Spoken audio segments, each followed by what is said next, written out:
नमस्कार, आप देख रहे हैं ए मिशन टीवी 85। जैसा कि आपको पता है कि भारत देश में अभी लोकसभा का चुनाव था और लोकसभा का चुनाव 7 चरणों में था। 7 चरणों का चुनाव पूरा संपन्न हो गया है। तो वहीं मैं आपको बता दूं कि अब जो जनता है, जनता को अब ओनली जो 4 तारीख का रिज़ल्ट आएगा, तो रिज़ल्ट आने की तैयारी में लगे हुए हैं। सबको इंतज़ार कर रहा है कि 4 तारीख को रिजल्ट आएगा और हम देखेंगे कि किसकी सरकार बन रही, कौन प्रधानमंत्री बन रहा है इस बार।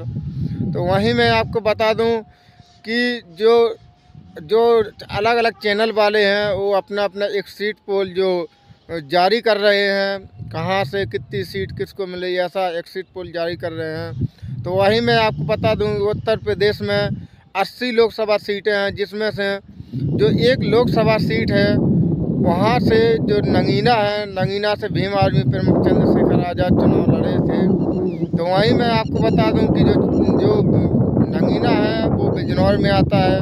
सबसे पहले जब बिजनौर में ओनली एक ही सीट थी जो बिजनौर लोकसभा सीट थी, लेकिन जब सर्वे हुआ तो उसमें जो नगीना को भी लोकसभा सीट बना दिया था। और अभी तक नगीना लोकसभा सीट में 3 चुनाव हो चुके हैं। पहला चुनाव हुआ था 2009 में, फिर हुआ था 2014 में, फिर हुआ था 2019 में, अब चौथा चरण है 2024 में चुनाव।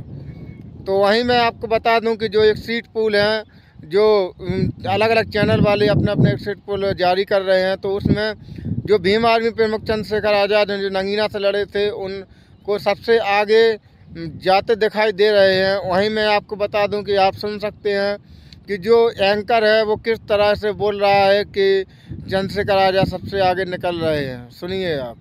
पोल वो ये बता रहा है कि आजाद समाज पार्टी के मुखिया चंद्रशेखर आजाद, भीम आर्मी के मुखिया चंद्रशेखर आजाद, उनकी एक पॉलिटिक्स जो है मजबूत होती नजर आ रही है। संभावना यह है कि वो इस बार, आपने सुना होगा कि जो एंकर है वो सीधा बोल रहा है कि जो नगीना से चंद्रशेखर आज़ाद हैं वो निकल रहे हैं, सबसे आगे हैं। वहीं मैं आपको बता दूं कि और भी जो एंकर बोल रहा है आप और भी सुन सकते हैं। उसने जो बहुजन समाज पार्टी के जो आकाश आनंद है उनको लेकर कुछ कहा है, वो भी आप सुन सकते हैं। मजबूत होती नजर आ रही है। संभावना यह है कि वो इस बार चुनाव जीतकर संसद का रुख कर सकते हैं। जी हां, ये बड़ी तस्वीर जो नजर आ रही है, जिसकी जानकारी हम आपको बता दूं कि जो राष्ट्रीय पार्टी हैं और तमाम राजनीतिक पार्टियों ने अपनी इस बार 2024 में पूरी दमखम के साथ अपना जो माहौल बनाया और अपना प्रचार प्रसार किया। और इस बार देख सकते हैं कि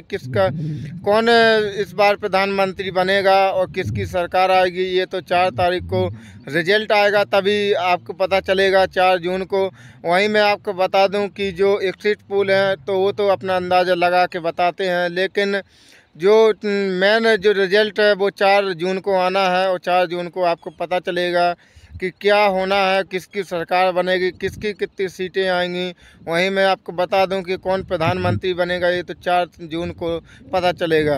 तो आप मुझे कमेंट में बता सकते हैं कि इस बार कौन और कहां से कौन निकल रहा है और किसकी सरकार बनने आपको दिख रही है। कमेंट में मुझे ज़रूर बताएं।